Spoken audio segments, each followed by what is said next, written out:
2025వ సంవత్సరంలో మిథున రాశి వారికి ఏ విధమైనటువంటి ఫలితాలు కలగబోతున్నాయో మనం ఈ కార్యక్రమం ద్వారా తెలుసుకుందాం. ముఖ్యంగా ఈ మిథున రాశి వారికి గత సంవత్సరం గురుడు అర్ధశుభుడు, ఈ సంవత్సరం మే దగ్గర నుండి జన్మగురుడుగా ఆయన సంచారం చేయబోతూ ఉన్నారు. అలాగే మొన్నటి వరకు భాగ్య శనేశ్వరుడు, ఇప్పుడు దశమ కేంద్రమందు శనేశ్వరుడుగా ఆయన సంచారం చేయబోతూ ఉన్నారు. ఇప్పుడు ఈ రాశి వారికి భాగ్య రాహు యొక్క సంచారం ప్రారంభమైంది. అంటే ఇలా చూసుకున్నప్పుడు దీర్ఘ సంచార గ్రహాలైనటువంటి గురుడు కానీ, రాహు కానీ, శని కానీ అంత అనుకూలమైనటువంటి స్థానాల్లో లేరు.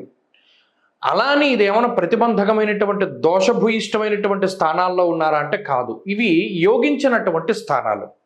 మరి గోచారంలో బలం లేనప్పుడు జాతకరీత్యా బలం ఉన్నట్టయితే, అంటే ఎవరికైనా జాతకాల్లో మిథున రాశిలో పుట్టినటువంటి, అంటే మృగశిర 3-4 పాదాలు, ఆరుద్ర, పునర్వసు 1-2-3 పాదాల్లో పుట్టినటువంటి వారు ఎవరైతే ఉన్నారో వారి వారి జాతకాల్లో గనక దశాంతర్దశలు గనక బాగుంటే అప్పుడు ఈ గ్రహస్థితి కొంత తక్కువ ఫలితాన్ని ఇస్తూ ఉన్నా కొద్దిగా జీవితం ముందుకెళ్తుంది. జాతకంలో దశాంతర్దశల్లో అంత బలం లేనప్పుడు మాత్రమే, కొంత గోచారంపై ఆధారపడుతూ ఉన్నప్పుడు మాత్రం కొంత తక్కువ స్థాయిలో ఫలితాలు వస్తాయి. అంటే ఏంటండి, రాజగోపో యశోహాని ఉద్యోగస్య విరోధకం అన్నాడు.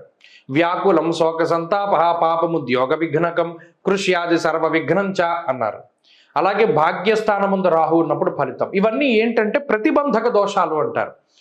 జన్మగురుడు రాజగోపో యశోహాని అంటే వచ్చేటువంటి ఆలోచనలపై ప్రభావాన్ని చూపెడతాడు ఆయన. గురుడు జన్మ రాశిలో ఉన్నప్పుడు ఇక్కడ ఒక విషయాన్ని గమనించాలి. మనం చెప్పుకునే ఫలితాలన్నీ చంద్రలగ్నం ప్రకారమే, అంటే రాశి ప్రకారమే ఉన్నాయి.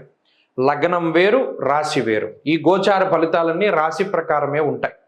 సరే, ఇలా రాశి ప్రకారం ఉన్నప్పుడు, రాశిలో గురుడు ఉన్నప్పుడు పై అధికారులతో సమస్యలు తీసుకురావడం, లేదా ఎవరితోనూ పొసగకపోతూ ఉండడం, ఇండివిజువాలిటీగా మనకి అంత తగినటువంటి ఆత్మవిశ్వాసము, ఆత్మస్థైర్యం ఇవేమీ లేకపోవడము, ఇతరులపై ఆధారపడవలసినటువంటి పరిస్థితులు, ఇవన్నీ కూడా కొంత చికాకును కలిగిస్తాయి. దీనివల్ల ఏంటి, ఎవరితో సపోర్ట్ కోసం వెళ్తాం, వాళ్ళు సరిగా మాట్లాడకపోయినా, పలకరించకపోయినా కొంత ఇబ్బంది పడుతూ బాధపడాల్సిన పరిస్థితులు ఉంటాయి. ఉద్యోగస్య విరోధకం అన్నారు. అటు వ్యాకులం శోక సంతాప పాపం ఉద్యోగ విఘ్నకం అని చెప్పి శనికి శ్లోకం చెప్పారు. ఇక్కడ ఉద్యోగస్య విరోధకం అని గురుడికి శ్లోకం చెప్పారు. అంటే ఇక్కడ మిథున రాశి వారికి ఈ సంవత్సరం మొత్తం దేని మీద ఎక్కువ ఇంపాక్ట్ ఉంటుంది అంటే ఉద్యోగ వ్యాపారాదులపై ఇంపాక్ట్ ఉంటుంది. కాబట్టి కొత్తగా ఎవరైనా మిథున రాశి వారు వ్యాపారం పెట్టాలి, మీ పేరు మీద పెట్టుకోకూడదు. అలాగే ఈ సంవత్సరం ఉద్యోగంలో కొన్ని చికాకులు కనబడుతూ ఉన్నాయి కాబట్టి చేసేటువంటి ఉద్యోగంలో కొద్దిగా కాన్సన్ట్రేషన్ ఎక్కువగా పెట్టి ఎక్కువ కష్టపడి ముందుకు వెళుతూ ఉండాలి. ఇక్కడ అదృష్టం అనేటువంటిది గ్రహస్థితి వల్ల మనకి తక్కువగా ఉంది అని తెలుస్తోంది కాబట్టి అదృష్టాన్ని నమ్ముకోకుండా హార్డ్ వర్క్ నమ్ముకుని ముందుకెళ్ళాలి. అంతేగాక భాగ్యరాహువు కూడా అటు ధనాన్ని పాడు చేయడానికి ప్రయత్నం చేస్తారు. ప్రత్యేకించి మూలధనం పాడు చేసేటువంటి గ్రహం రాహువు. ఏదైతే మీరు దాచిపెట్టుకున్నటువంటి డబ్బు ఉన్నదో దాన్ని బయటకు రప్పించి ఖర్చు చేయిస్తాడు రాహు. కాబట్టి ఈ డబ్బు ఖర్చు పెట్టేటువంటి విషయాల్లో చాలా జాగ్రత్తగా ఉండాలి. ఒకటి. రెండవది, ఈ ఉద్యోగపరమైనటువంటి సమస్యలకు అవకాశం ఉంటుంది కాబట్టి ఈ ఉద్యోగ మార్పులు కానీ, లేదా ఖచ్చితంగా మనం వేరే చోటుకి మారాలి, వేరే ప్రాంతానికి వెళ్ళాలి అనుకునేటువంటి వాళ్ళు కూడా కొంత 1-2 సార్లు ఆలోచన చేయాలి. ఇక మూడవది ఆరోగ్యపరమైనటువంటి విషయాలు. ఇక్కడ ప్రత్యేకించి హెల్త్ సమస్యలు ఏమీ చెప్పబడలేదు, కానీ వ్యాకులం శోక సంతాప అన్నారు. అంటే మానసికమైనటువంటి సమస్యలు ఎక్కువగా ఉంటాయి.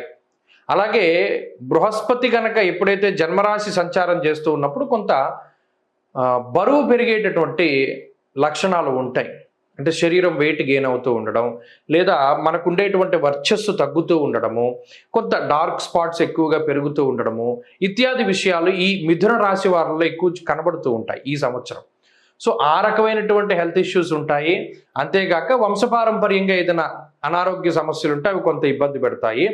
లేదా 99% మానసికమైనటువంటి సమస్యలు ఎక్కువగా ఉంటాయి. కాబట్టి ఆర్థికపరమైనటువంటి విషయాల్లో ఖర్చు పెట్టవలసి వచ్చినప్పుడు చాలా జాగ్రత్తగా చూసుకోవాలి. ఒకటి.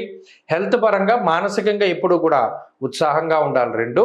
ఇక ఉన్నతాధికారులతో కానీ, మిత్రులతో కానీ, సన్నిహితులతో కానీ, కుటుంబ సభ్యులతో కానీ మెలిగేటప్పుడు చాలా జాగ్రత్తగా మెలుగుతూ ఉండడం, ముఖ్యమైనటువంటి విషయం. ఇక ఈ సంవత్సరంలో చదువరులకి, కాంపిటేటివ్ ఎగ్జామ్స్ రాసేటువంటి వాళ్ళకి, వీళ్ళందరికీ లాంగ్ టర్మ్ తీసుకునేటువంటి వాళ్ళకి, వీరందరికీ కూడా గ్రహస్థితి మిశ్రమంగా ఉన్నది. జాతకంలో దశాంతర దశలు ముఖ్యం కాబట్టి దాన్ని ఆధారంగా చేసుకుని ముందుకెళ్ళాలి. ఈ సంవత్సరం మొత్తం కొంత ఈ గ్రహస్థితి నుండి బయటపడడానికి, బాగుండడానికి ఏం చేయాలండి అంటే దక్షిణామూర్తి యొక్క ఆరాధన కానీ, దత్తాత్రేయుని యొక్క ఆరాధన కానీ చేయాలి. సిద్ధమంగళ స్తోత్రాన్ని ప్రతిరోజు చదువుకుంటూ ఉండడం, లేదా ఆదిత్య హృదయాన్ని ప్రతిరోజు చదువుకుంటూ ఉండడం, దక్షిణామూర్తి స్తోత్రాన్ని ప్రతిరోజు చదువుకుంటూ ఉండడం మంచిది. ప్రత్యేకించి గురువారం వచ్చింది అంటే శివాలయానికి వెళ్ళి దీపారాధన చేసి నంది దగ్గర దక్షిణామూర్తి స్తోత్రాన్ని చదవగలిగితే ఈ సంవత్సరం మొత్తం మంచి ఫలితాలు సంప్రాప్తమవుతాయి.